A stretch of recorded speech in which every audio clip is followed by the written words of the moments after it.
요한복음 2장 1절에서 11절까지 말씀입니다.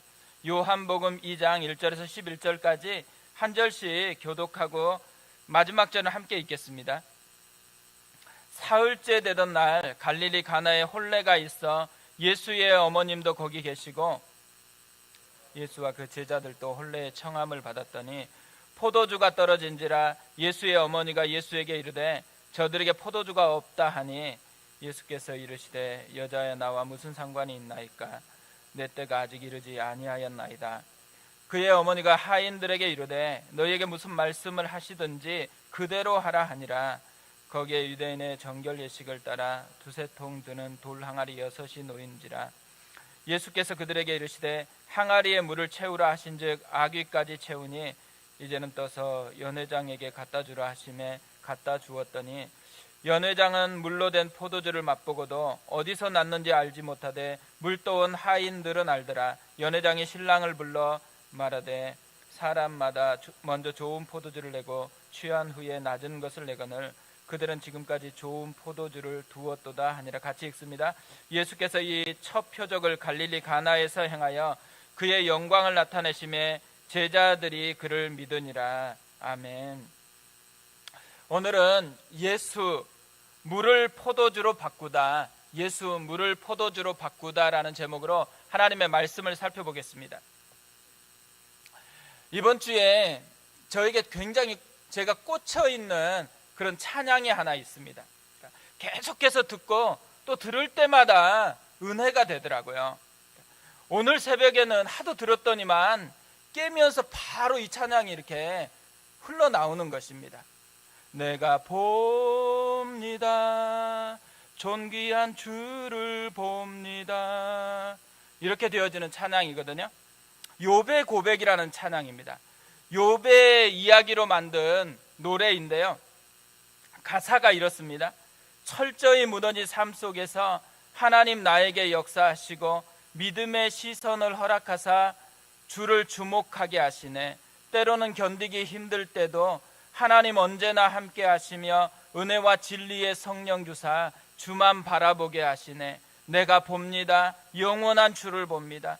귀로만 들었으나 이젠 봅니다. 내가 봅니다. 존귀한 주를 봅니다. 연약한 내 영혼이 이젠 주를 봅니다. 저는 이 후렴 부분이 정말 마음에 많이 울렸습니다. 제가 이 찬양을 계속 듣는데요, 이 찬양 속에 우리가 왜 이 봄철에 금요 기도회에서 기도해야 되는지 그 이유가 다 담겨 있다라는 생각이 들었습니다. 보기 위해서, 귀로만 들었던 신앙이 아니고 이젠 보는 신앙이 되기 위해서 우리가 진짜 기도해야 되는 거구나, 이런 마음이 많이 들었습니다. 이번 봄철 금요 기도회가 이 찬양 그대로가 이루어지는 그런 기도회가 되었으면 좋겠습니다. 내가 봅니다. 영원한 주를 봅니다. 귀로만 들었으나 이젠 봅니다. 내가 봅니다. 존귀한 주를 봅니다. 연약한 내 영혼이 이젠 주를 봅니다. 이 은혜로 우리가 매주마다 주님을 보는 시간이 되었으면 좋겠습니다.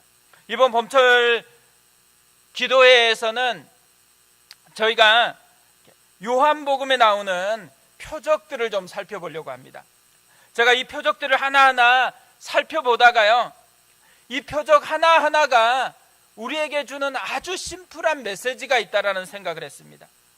하나님이 일하신다라는 거예요. 지금도 예수님이 살아서 역사하신다, 이것을 이 하나하나의 기적이 우리에게 알려주고 있더라고요. 이번 금요일마다 우리가 기도할 때마다 이걸 의식했으면 좋겠어요. 하나님이 일하고 계신다. 지금도 하나님이 역사하고 계신다. 이 은혜를 우리가 덧입는 시간이 됐으면 좋겠습니다. 오늘은 첫 번째 시간인데요, 예수님의 첫 번째 기적, 이 첫 번째 기적은 가나의 혼인잔치에서 일어납니다. 결혼식의 풍성함 때문에 행복한 게 아니더라고요. 오히려 반대입니다.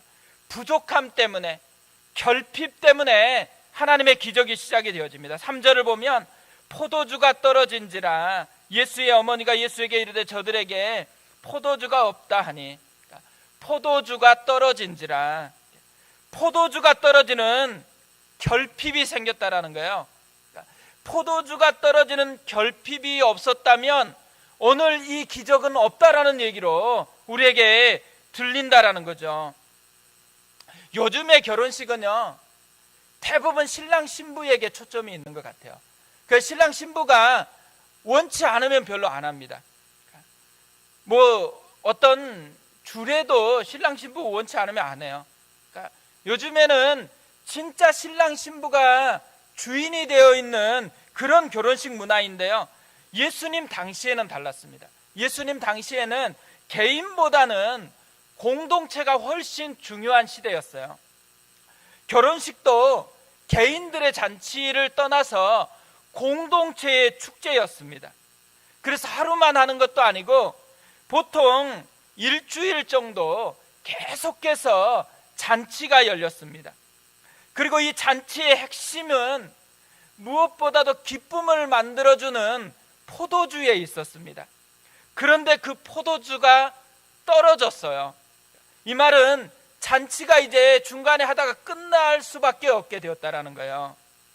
갑자기 축제가 수치로 변하는 그런 상황에 처하게 되었습니다. 사실 어떤 사람도요, 결핍을 좋아하는 사람 없습니다. 그러니까 우리가 대부분 애쓰는 이유가 있다면 결핍하지 않기 위해서죠. 공부하는 이유가 어디에 있어요? 결핍한 삶을 피하기 위해서죠. 열심히 일하는 이유가 어디 있어요? 결핍한 삶을 피하기 위해서 우리는 정말 모든 에너지를 집중하고 있거든요. 모든 사람이 원하는 건 결핍이 아니고 더 풍성함이에요. 조금 더 풍성한 거, 조금 더 가지는 거, 조금 더 누리는 거, 이게 모든 사람의 욕망이잖아요. 오늘 이 결혼식 잔치를 준비했던 신랑과 신부도 마찬가지였을 거예요. 게을러서 준비를 못해서 떨어진 건 아니라는 얘기예요. 열심히 준비했을까요? 근데 떨어졌어요. 왜 떨어졌는 이유를 전혀 이야기하지 않습니다. 이 말은 무슨 의미예요? 왜 떨어졌는지 이유가 중요하지 않다라는 거예요. 왜냐하면 이 사람들만의 문제가 아니고 이게 인생이다라는 거예요. 모든 인생 가운데는요, 그렇게 열심히 했는데, 그렇게 애썼는데, 그걸 대비하기 위해서 온 에너지를 다 들였는데도 불구하고 결핍이 찾아올 수 있다라는 거죠. 생각하지 못한 곳에서, 생각하지 못한 때에 결핍이 찾아온다라는 것입니다. 하나님을 떠난 그 순간부터요, 이 결핍이라는 것은 인간에게 붙어있는 그림자와 같은 것이었어요. 끊임없이 우리에게 결핍은 낯선 게 아니고 우리에게 친숙하게 찾아오는 그런 문제였습니다. 유학을 가서요, 진짜 열심히 공부했어요. 그래서 의사가 되고 교수가 됐거든요. 출근을 했습니다. 자기는 이제 고생 끝이고 꽃길만 남았다고 생각했거든요. 근데 쓰러졌어요. 검진 받았더니만 불치병이래요. 무력한 불치병이래요. 지난번에도 얘기했던 존스 홉킨스 대학 소아정신과 교수인 진아영 자매 이야기입니다. 근데요, 이 진아영만 그런 게 아니에요.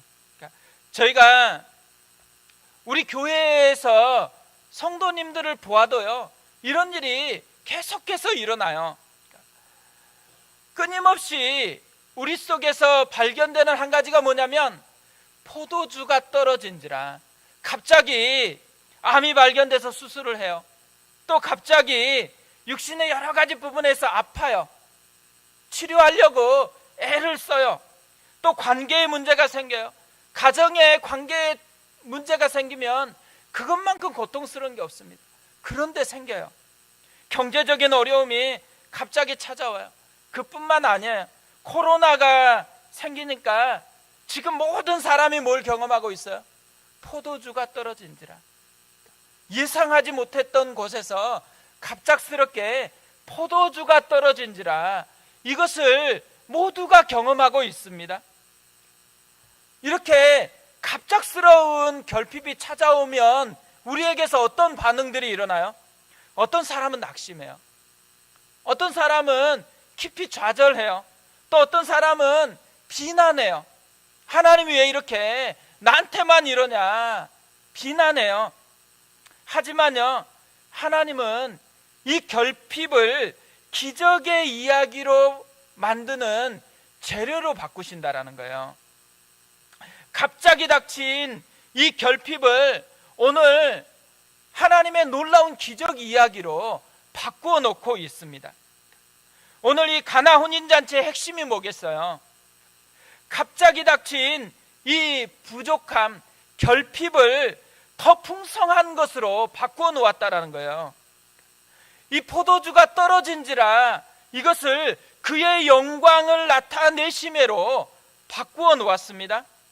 물을 포도주로 바꾸어 놓았습니다.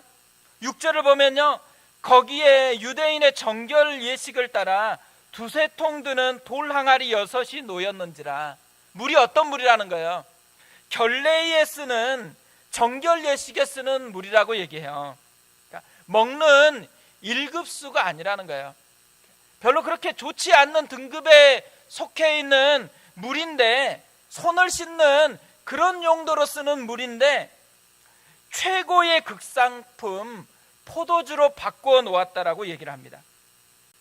더 중요한 건 뭐예요? 지금 잔치가 끝장날 판이었어요. 그런데 그 끝장나려고 했던 잔치를 전혀 새로운 차원의 기쁨을 맛보는 진짜 잔치로 바꾸어 놓았다라는 거예요. 이게 가나 혼인잔치의 이야기예요. 그러니까 저는 이 가나 혼인잔치의 이야기가 우리 이야기가 됐으면 좋겠어요. 우리 가운데 있는 결핍, 우리 가운데 있는 어떤 변화되지 않는 막막한 것, 이 하나하나가 하나님으로 말미암아서 변화가 되어지는 것, 하나님 때문에 새로운 풍성함, 이전과는 전혀 이전에서 맛보지 못했던 새로운 차원의 기쁨을 맛보는 그 은혜, 그게 우리의 사건이 됐으면 좋겠어요.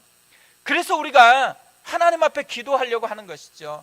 우리의 기도를 통해서 우리 속에 새로운 차원의 기쁨을 맛보는 그런 은혜가 우리 가운데 있었으면 좋겠습니다. 11절에 이렇게 이야기합니다. 예수께서 이 첫 표적을 갈릴리 가나에서 행하여 그의 영광을 나타내심에 제자들이 그를 믿으니라.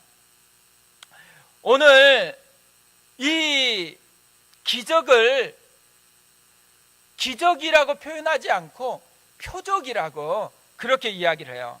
이 기적하고 표적하고 차이가 어디에 있을까요? 기적은 사건 자체에 포커스가 있어요. 근데 표적은 사건이 만드는 방향, 의미, 그것에 초점을 두고 있는 것입니다. 결국요, 이 기적을 통해서 전하고 싶은 메시지가 있다라는 거예요. 그러니까 오늘 이 가나 혼인잔치를 기록한 것은 가나 혼인잔치에 기적이 있었다라는 것에 포커스를 두지 않고 그 기적을 통해서 할 말이 있다라는 거예요. 하고 싶은 메시지가 있다라는 거죠. 어떤 것을 전하고 싶다라는 거예요? 예수님이 누구인가요? 예수님이 그냥 탁월한 인간이 아니고 진짜 창조주 하나님이셨다라는 것을 보여주고 싶다라는 것이죠. 예수님은 물로 포도주를 바꿀 수 있는 분이라는 말이에요. 무슨 말이에요? 자연 법칙을 뛰어넘는 그런 창조주 하나님이시다라는 것을 우리에게 말하고 싶다라는 거죠. 사실 이 표적이라는 말 속에요, 우리에게 던져주는 중요한 메시지가 있어요. 기적보다 중요한 게 있다라는 거죠. 예수님이라는 거예요. 예수님을 아는 것, 예수님이 나에게 어떤 분이신지, 예수님이 진짜 나에게 어떤 분이신지를 다시 점검해 보는 것, 이게 우리에게 던져주는 가장 첫 번째의 메시지라는 거죠. 그리고 또 하나요, 진짜 신앙이 뭔지를 우리에게 보여주고 있다는 거예요. 오늘 말씀을 보면 두 가지 신앙을 대비하고 있는 것을 볼 수 있습니다. 포도주가 떨어진 빈 항아리 신앙, 포도주로 가득 찬 잔치 신앙. 겉으로 보면요, 두 개 비슷해요. 할 걸 다 하거든요. 그런데 그 속에 포도주만 없어요. 포도주가 의미하는 게 뭐겠어요? 기쁨. 기쁨이 없는데 할 건 다 하는 신앙이냐, 아니면 진짜 기쁨이 가득 차서 흘러 넘쳐서 하는 신앙이냐, 이걸 대비하고 있다라는 거죠. 불행하게도 예수님 당시에 유대인들의 신앙은 이런 껍데기 신앙이었습니다. 할 거 다 하고 있어. 예배도 드려요. 헌금도 합니다. 하지만 포도주가 없어요.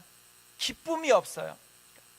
의무로 모든 것들을 다 하고 있는, 그러면서 하나님을 기쁘시게 해서 그분으로부터 어떤 축복을 얻고 싶어 하는 그 갈망은 있는 그런 모습이 당시의 신앙이었다라는 거예요.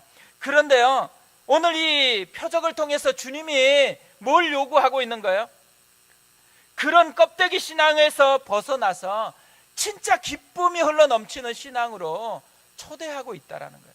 그 신앙으로 빨리 회복하라고 도전하고 있다라는 거죠. 그리고 오늘 예수님은 이 표적을요, 첫 번째로 향합니다. 제자를 삼고 나서 첫 번째로 했던 제자 훈련 내용이 뭐냐면,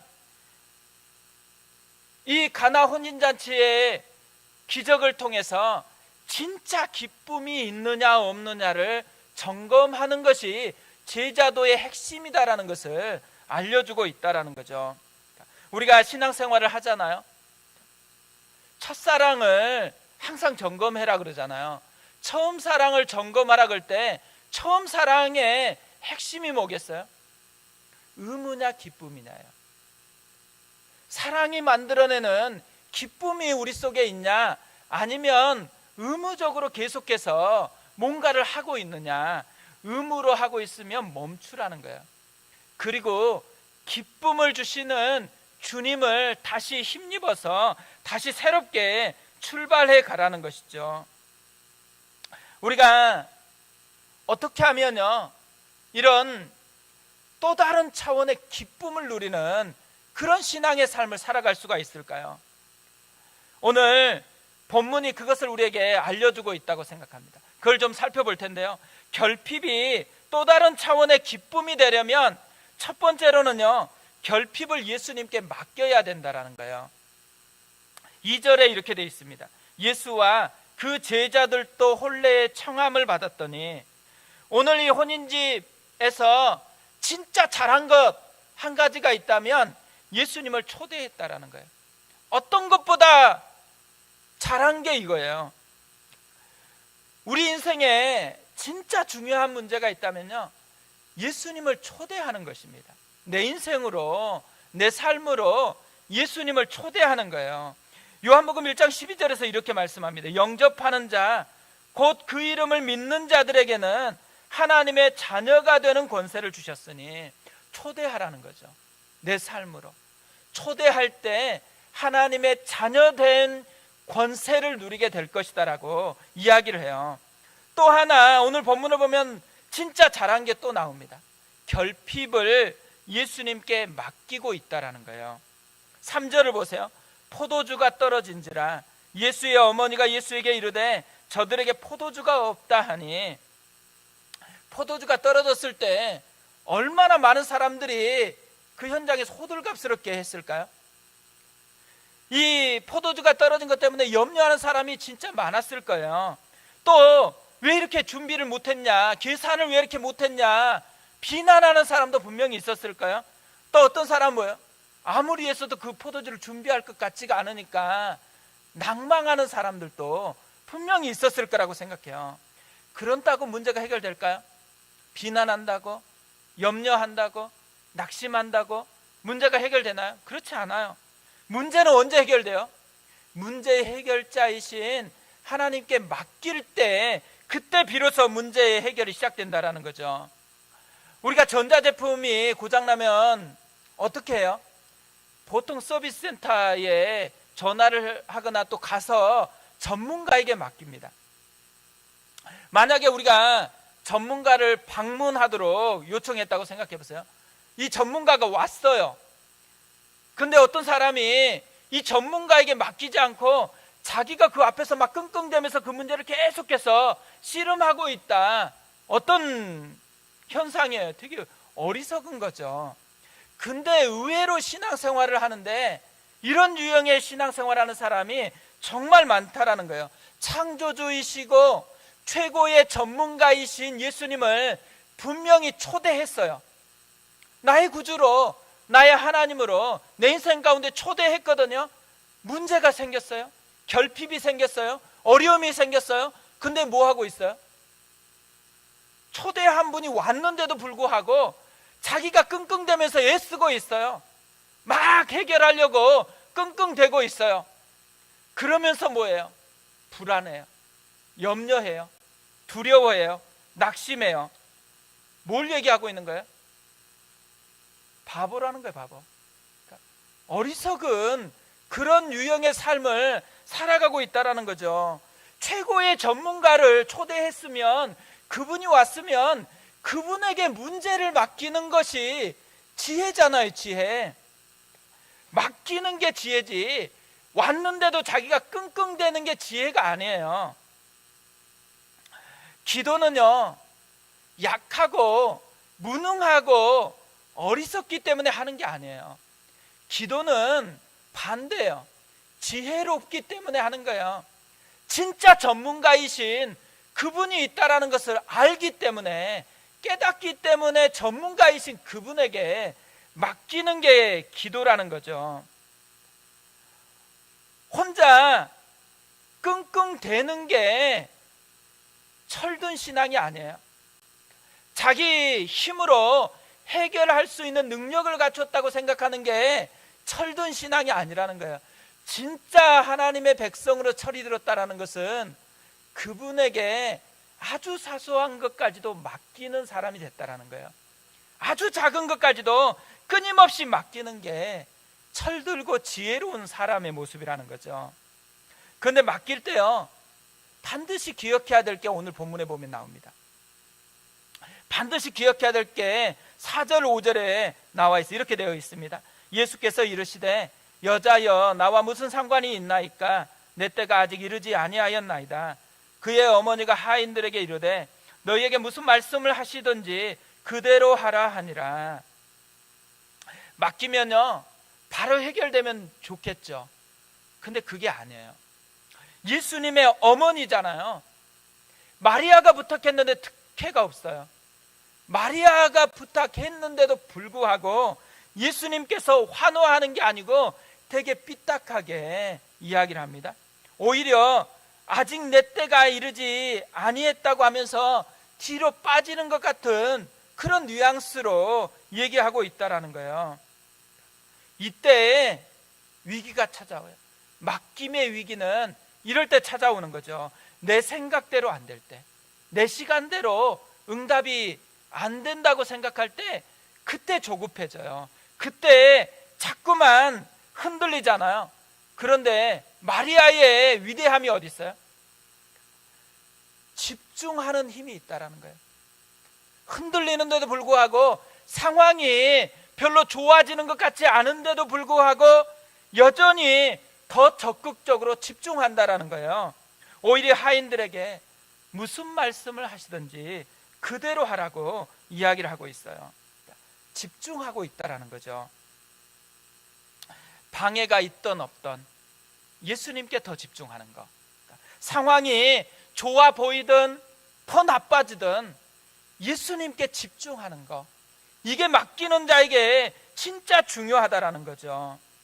많은 사람들이 맡기다가 흔들려요. 그러니까 기도하다가 흔들려요. 왜 흔들릴까요? 집중력을 잃어버렸기 때문에 그래요. 마리아처럼 오직 예수님께만 집중해야 되는데 다른 것에 마음을 빼앗긴다라는 거예요. 자꾸 우리가 기도하다가 뭐에 마음을 많이 빼앗기나요? 상황일 때가 많죠. 이게 조금 나아졌나? 조금 나아지는 것 같은 기미가 보이면 어때요? 되게 좋죠. 근데 기미가 안 보이면 어떻게 해요? 그러면 흔들리기 시작해요. 흔들린다라는 것은요, 우리 속에 이 염려가 찾아오고 불안함이 있다라는 이 말은 문제가 심각해졌다라는 얘기가 아니에요. 원래 이 말은 뭐가 핵심이에요? 하나님께 집중해야 되는 걸 잃어버렸다라는 거예요. 우리의 근거, 안정감은 환경 변화에 있지 않아요. 이 문제를 해결해 주시는 하나님께 있는데 그 하나님을 바라보는 것이 흔들리고 있다라는 거, 마음을 다른 데 빼앗겼기 때문이라는 거죠. 그래서 흔들리고 있다라는 이 마음이 들어질 때는요, 해야 될 게 한 가지밖에 없어요. 다시 집중하는 거예요. 다시 주님을 보는 거예요. 다시 예수님께 마음을 쏟아내는 것이죠. 사람이 일하면 사람이 일할 뿐이지만 사람이 기도하면 하나님께서 일하신다. 유명한 기도의 명언이잖아요.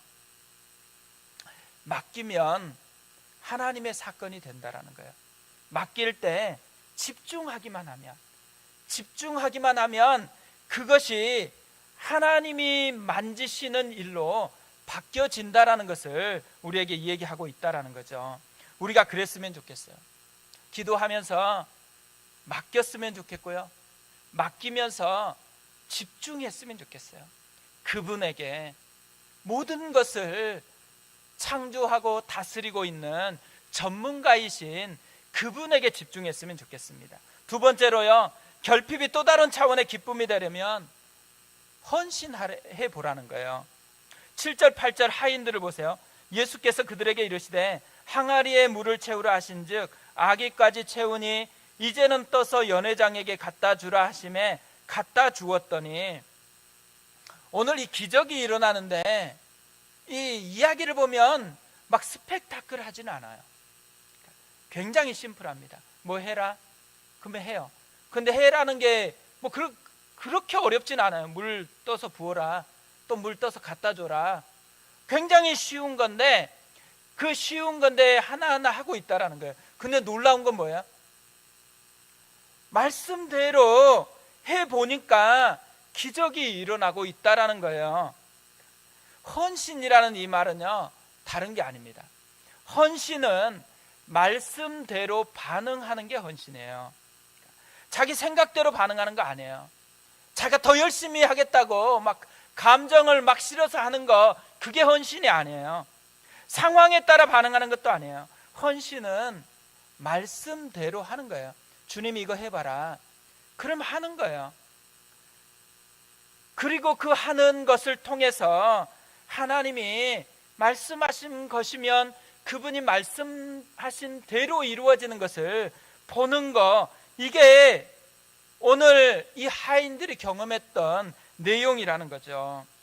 하인들이요, 이렇게 해보니까 9절처럼 일어나는 놀라운 일을 경험하게 되어집니다. 연회장은 물로 된 포도주를 맛보고도 어디서 났는지 알지 못하되 물떠온 하인들은 알더라.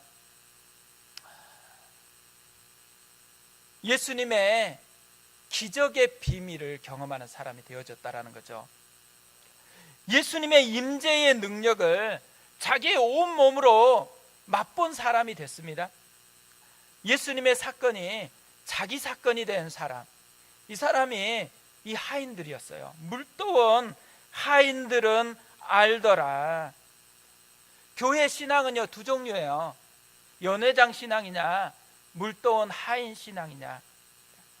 알지 못하는, 진짜 많은 기적이 일어나는데도 자기와는 상관없는 채로 살아가는 사람이냐, 하나하나가 내 사건으로, 예수님의 이야기가 나의 이야기로 느껴지는 사람이냐, 이 두 가지 유형으로 교회에서 신앙생활하는 것은 나눠질 수 있다는 거죠.